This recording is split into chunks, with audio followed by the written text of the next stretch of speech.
Now, what happens when fiction that seems far-fetched becomes fact, and when a brilliant masterpiece that leaves nothing to the imagination becomes the reality of the moment? As the world locks down to contain the devastating effects of the coronavirus, one man, a screenwriter turned novelist, had 15 years before now written about a global pandemic. TVC News' Ibraheem Shitta contacted Peter May about his book, which was rejected by publishers for being too unrealistic. But today's events around the world have since changed perceptions about publishing the book. 15 years ago, lockdown was good to go so far as the author was concerned.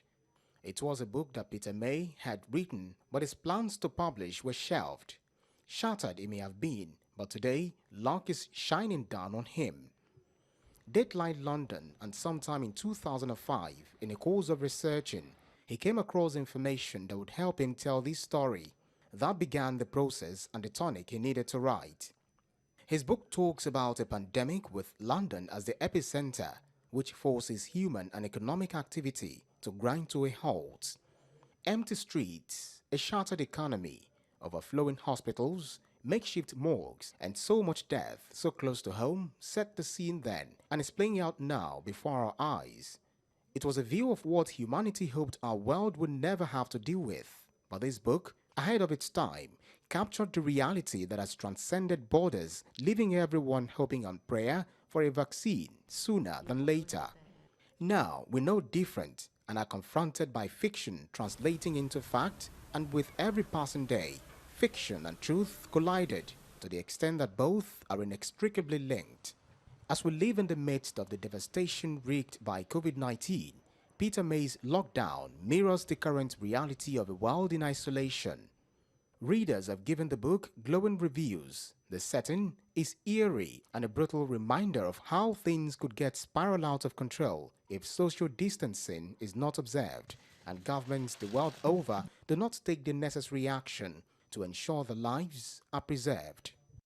I have just finished reading Lockdown by Peter May, his new thriller set in a dystopian London at the beginning of the 21st century. It's published by Quercus. And let me tell you, it reflects back what is going on for us at the moment. We are in lockdown because of the coronavirus. Back then in 2005, the people in London are fighting the H5N1 bird flu virus, and they are falling like flies. The police are out on the street, the army is out. But at that point, no publisher would touch that book because the publishers then felt it was just too dystopian and was so far removed from reality. But having read it, let me tell you, it reflects back what we are going through at the moment. It's a very interesting read. What may have motivated Peter May to develop a grim storyline that had left nothing to the imagination? Alas, today, we're living witnesses to the global pandemic, which has indeed locked down all forms of activity and rendered humanity helpless. But there is hope. Mankind will prevail. Ibraheem Shitta, TVC News.